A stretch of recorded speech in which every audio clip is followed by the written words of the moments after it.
Boris Karloff on Inner Sanctum Mystery. Brought to you by the makers of Carter's Pills.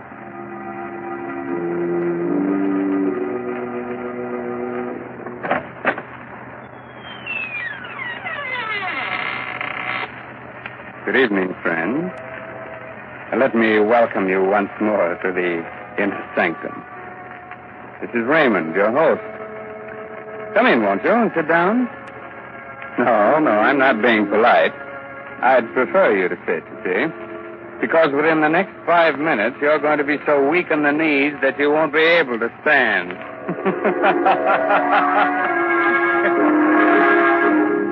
Inner Sanctum Mysteries again has the pleasure of bringing you the famous star of radio, screen, and stage, now featured in the current Broadway success, Arsenic and Old Lace, Boris Karloff. This evening, Mr. Karloff appears in Robert Newman's dramatization of Edgar Allan Poe's famous story, The Telltale Heart. Presented for your entertainment by the makers of Carter's Little Liver Pill, the best friend to your sunny disposition.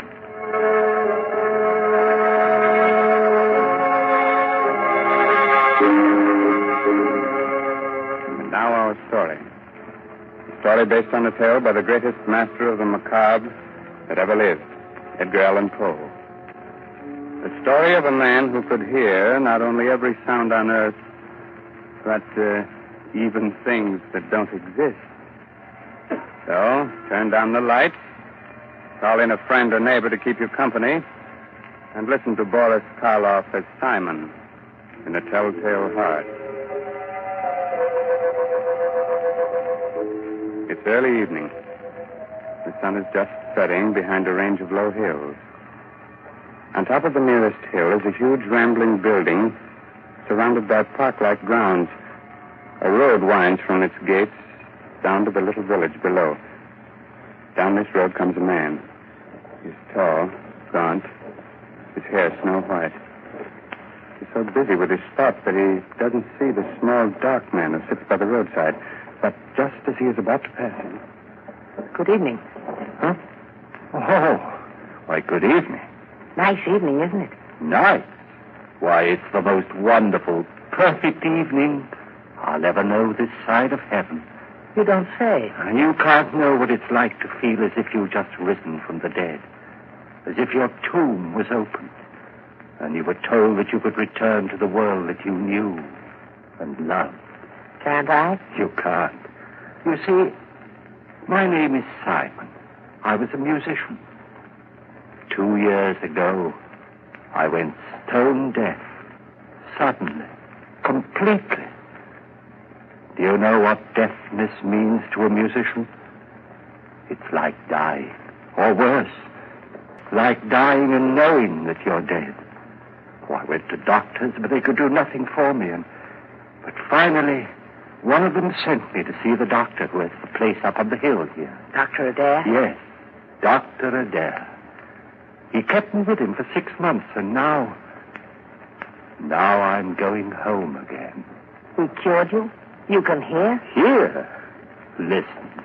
Listen hard, and tell me what you can hear right now. Nothing very much. The wind? Cricket? Cricket and the wind. Do you know what I can hear?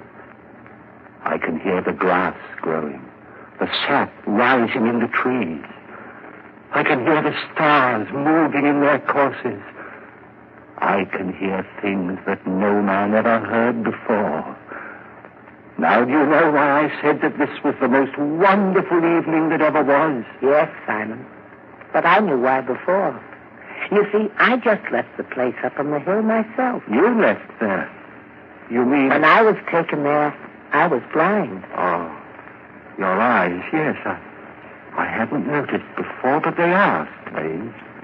Shall we walk on together? Simon? Just where did you plan to go? Well, I've been thinking about that for weeks now. All the weeks when I couldn't leave my room. I must get used to being able to hear again, gradually. From my window, I could see an old mill, just this side of the village. Yes, it's deep in the woods, deserted. There's moss on the water wheel, And the door hangs open by one hinge. You mean that you can see it from here? My eyes have become as good as your hearing. You thought of going there, living there?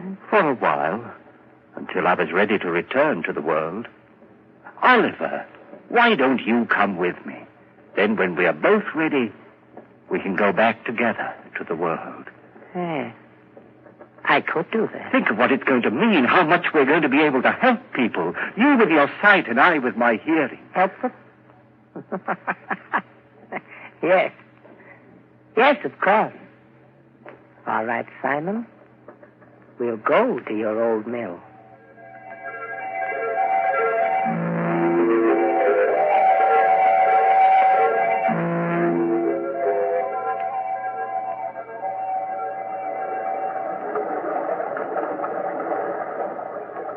This way, Oliver. Up this path. What? Someone's coming. The farmer, he seems to be looking for something. Good evening. I'm looking for my cow. Have you seen her? Well, what kind of a cow is she? A brown and a white one with a crooked horn. Wait. I hear her. She's grazing in a field on the other side of the woods. Hear her? That's almost a mile from here. I have good ears. Good. You must have ears like a fox. But that field, that's the squire's. How did you get there? You think someone took her? Who would? Well, it's the squire's land, but he's the richest man around here. Why should he have taken my cow? Wait a minute. Let me see. Yes. Yes, I do see someone with your cow. He's just leaving her.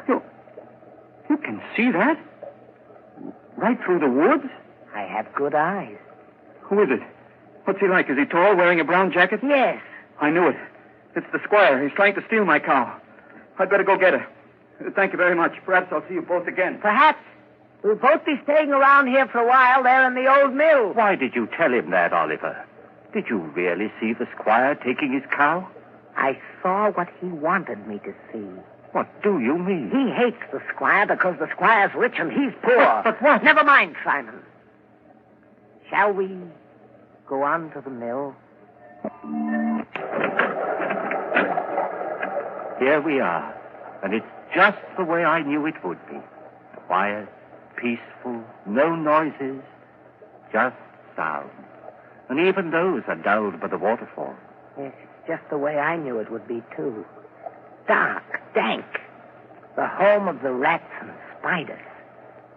We'll be happy living here with them. Happy with rats and spiders? Why? Because they're like me. Rats see in the dark, and spiders spin webs. I don't understand you, Oliver. Must you always see the worst, the most evil side of everything? Always. But why? Don't you love people? Don't you think that this is a good world? A good world when I was blind for more than 2 years. But whose fault was that? What difference does that make? I was blind. And did anyone care that I was? No. Love people. I hate them. But, Oliver, that's wrong. You've no right to hate anyone or anything. What's that? What? It sounds like wings, like... Yes, there it is, there. A swallow. Why, it's frightened, trying to get out. Why, it's beating itself against the wall and... Oh, poor thing, it's hurt itself. Fallen to the ground. I'd better catch it. Is it badly hurt? No, I don't think so. Oh, just this one wing. Here, let's see. Perhaps we can put a splint on it, heal it. Do you think so? Here, Oliver. But be gentle. It's still terribly frightened. I will. Oh, Oliver! What are you doing to that bird? Doing... Blood, you've crushed the swallow, killed it. So I have. You killed it deliberately. You think so? I told you we all have some badness deep inside us. Even you. Here you are ready to believe the worst of me, that I'd wantonly crush a harmless little sparrow to death and... Simon. What is it? I don't know, but there's something in your face. something that wasn't there before. I don't know what you're talking about. I'm going up to bed. Simon! Simon, wait! It wasn't he that was blind. It was I. Well, he is bad, evil, clean through. He's like one of the spiders he loves so much, lurking here and spinning cunning webs to catch innocent people in. And what he saw in my face just now, there was something there. Something that wasn't there before. Death. Why did this have to happen to me? I was so happy just a little while ago. I loved everyone, the whole world. And now I have to kill him. And here I am, friend, Raymond, your host in the Inner Sanctum, who also loves everyone. So, Simon has decided he must murder his companion. Not because he wants to, but in order to keep him from spreading the hate and evil he seems to love. That's a charming idea. But if Oliver's eyes are as good as he says they are, good enough to see death in Simon's face, how will he be able to do it, Quite a problem, isn't it? Well, Raymond, everyone has problems. It's the answer that counts. It certainly does, Mr. Hurley, in a mystery drama. Yes, and in a domestic drama, too. If you don't believe it, listen to what Agnes Vale says to her husband at the dinner table. Oh, Bob, you haven't said a word about the cake, and I baked it especially for your birthday. After 30, no one wants to be reminded of birthdays. Oh, that's silly. Besides, a person's only as old as they feel. Well, if that was the case, I'd be about 60. You mean 90. No one could save up the grouch you've got in only 60 years. If you felt as irritable, low, and out of sorts as I have lately, you'd be grouchy, too. Of course I would. Anybody would. So the thing to do is not to feel that way. What can anyone do about it? Very simple, my dear. Try Carter's little liver pills. Right, and when you don't feel good, try Carter's little liver pills. They do the work of calomel but have no calomel in them, for they are simple pills made of vegetable drugs.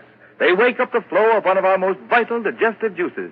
When this vital juice flows at the rate of 2 pints a day, it helps to digest our food and bring back the glorious feeling that goes with regularity.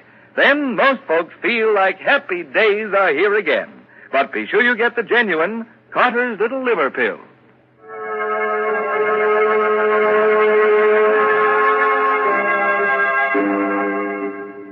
Well, friends, are you sorry I advised you to sit down before? No, I thought not. You still want me to go on with the story of the Telltale Heart? Very well. It's a little later that same evening, and Simon is sitting in the upper story of the old deserted mill, waiting, listening. Sleep, Oliver, sleep. Aren't you ever going to sleep? Oh, I know you're lying down. I heard you getting undressed. I even heard the thread snap when you pulled that button off your shirt. But you're not asleep yet. I can tell by your breathing, the way your heart's beating. And that's what I must wait for. The time when you're really asleep.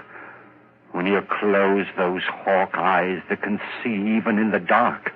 That could read murder in my face when I didn't know it was there myself. Wait a minute. There. Now you're asleep. And now I must go. Easy with the door. Careful. And even more careful going down the stairs. Shh. Don't creak like that. Suppose he wakes. No, he can't. He won't wake up. He can't. And even if he does... here we are. The door to his room. How shall I do it? Those sacks he's using as a pillow. I pulled them out and held them over his face and smothered him. That's it, yes. Then I wouldn't have to touch him. I wouldn't... Who's that? Who's there? There is someone there. I can see you. It's Simon. Yes, it's Simon. What do you want? What are you doing here? I know you've come to kill me. Yes, Oliver. I've come to kill you. Philip, You can't do that. You can't. Yes, Oliver, I can. And I have to. Oh, please don't struggle like that. I'm stronger than you are. You can't get away from me. You can't. You can't.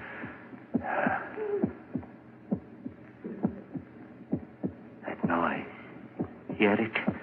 It's your heart. Beating, pounding, driving the blood through your veins. It's beating more slowly now. Slower and fainter. Running down like a tired clock. And I'm not going to let you go until it's stopped. So don't struggle. Don't struggle, please. Just a few seconds more.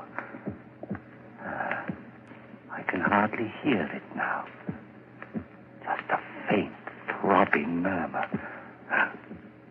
And now, even that's gone. Yes, it stopped. And you're dead.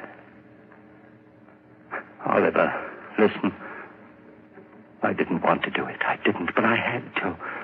You were only interested in hurting people. That's why I had to do it. And that's why I'm not going to give myself up or confess that I killed you, because I could still help people. You understand, don't you? That's why I must get rid of your body, hide it somewhere. Oh, what am I to do with you? I know. I'll keep you here, tear up the floor and hide you underneath it. Yeah. Let's see now, this crowbar. And this one here, there. That should be big enough. And now, in you go.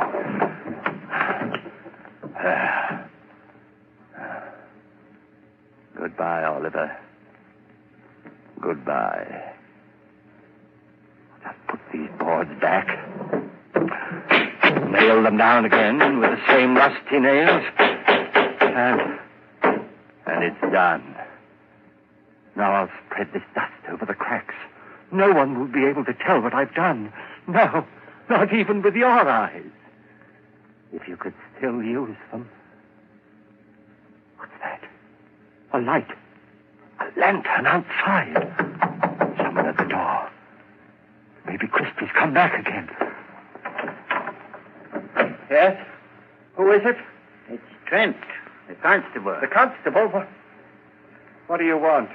Oh, nothing much. Thought I'd drop in. Say hello. Come in, constable. Come right in. Thanks. Weird time of night to be visiting, but I heard there were strangers living out here, and I thought I might... Why, of course, it's part of your job to investigate strangers, isn't it? In a way. Not that you're a stranger, exactly. What do you mean?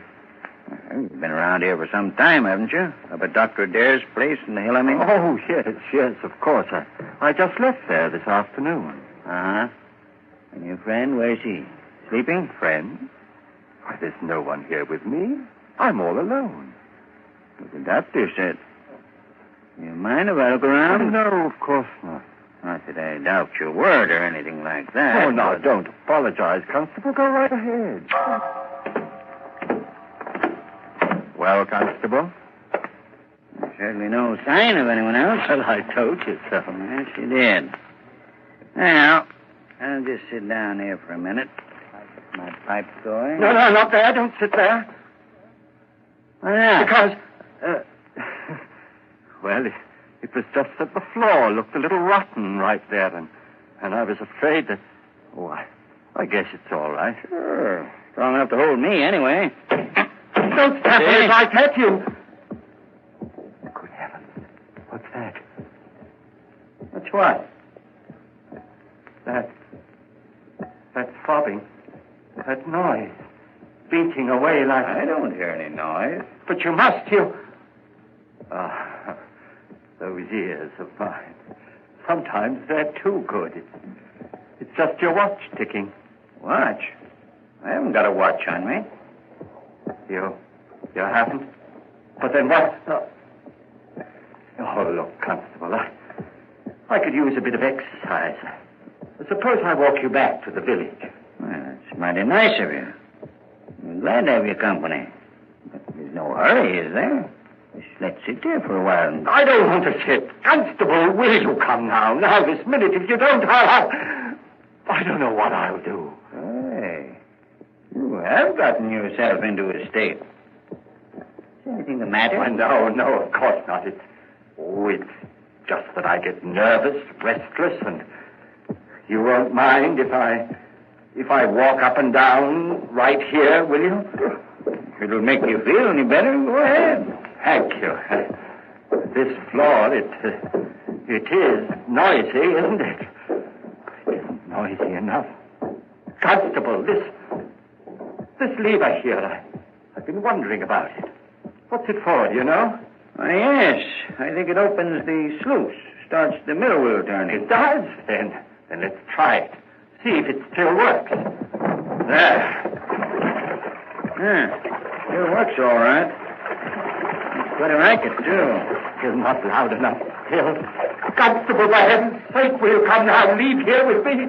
If you don't, I'll go back. Look, there's no need to get so excited. I'm not excited. I'm perfectly calm and quiet.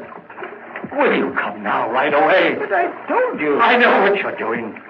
Sitting there, pretending you haven't heard, making me stay here and listen to it, beating louder and louder and louder. All right, I confess. I killed him. His body is right underneath you, under the floor.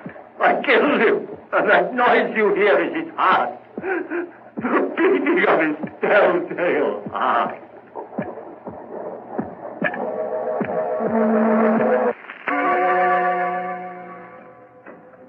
Hello, Dr. Adair. Oh, Constable, hello. Well, did you find them? Yes, Doctor. I'm glad. Some of my boys will be bringing the other one, Oliver, along in a little while.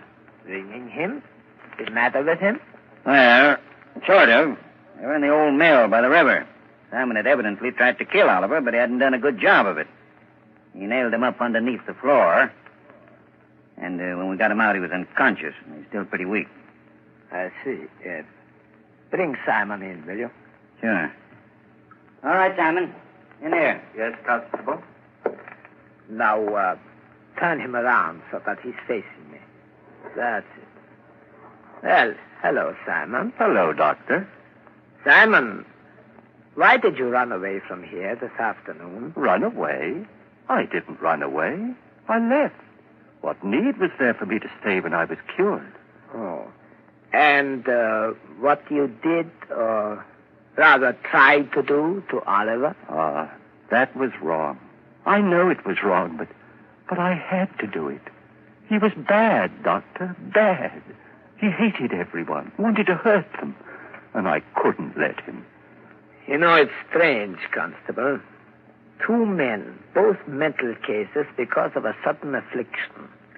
But while Oliver's blindness made him hate, Simon's deafness filled him with love for all mankind. Deafness? You mean he's deaf? But when you talk to him, he answers you. Yes, he reads lips. That's why I had you turn him around, so he was facing me. But he's stone deaf. He will never hear again. What's that you're saying? Deaf? But I'm not deaf. Why, there's no one can hear better than I. No one. I heard everything when I left here. Things no man has ever heard before. The song of the swan. The breathing of the fish. Why, I even heard the beating of Oliver's heart. After I'd killed him. Yes, Simon, of course. I'm not deaf, I tell you. I'm not. I'm not.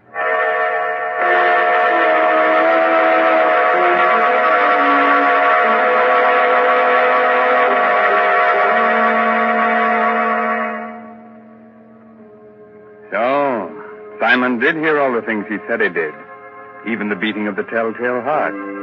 And not with his ears, but with something else deep inside his poor, sick brain. Speaking of telltale heart, I'm sorry, it's not a heart at all. It's just Mr. Herlihy's knees knocking together. And if you think you're kidding, Raymond, you're crazy. Oh, I'm not kidding, Ed. In Mr. Karloff's audiences, that's the equivalent of applause.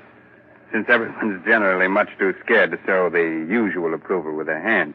So we won't take any chances. We'll just use words and say, thanks, Boris Karloff, for your splendid performance of tonight's dramatization of Poe's The Telltale Heart. It was a pleasure, Raymond, to be able to bring our friends one of the world's most famous stories. And I'm very grateful to Everett Sloane as Oliver and Santos Ortiaga, who played Christie, for the help that they gave me. So now I suggest that you listen to Ed Hurley, who has some helpful advice for which you may be very grateful. This is Raymond again, your host, getting ready to close that door to the Inner Sanctum and say goodnight until the same time next week. In the meantime, if you care to do a little bloodthirsty reading, try this month's Inner Sanctum novel, I'll Eat You Last, by H.C. Brandon. In case you've already read that, why not try some of the other stories by the author of tonight's mystery drama, Edgar Allan Poe? According to all critics, this writer has quite a future. Oh, good night. Pleasant dreams, huh? Inner Sanctum Mysteries will be on the air again next Sunday night, same station, same time, with another chiller for thriller fans. So be with us then. This is Ed Hurley, speaking for the makers of Carter's Little Liver Pills and reminding you, when you don't feel good, try Carter's Little Liver Pills, the best friend to your sunny disposition. This is the Blue Network of the National Broadcasting Company.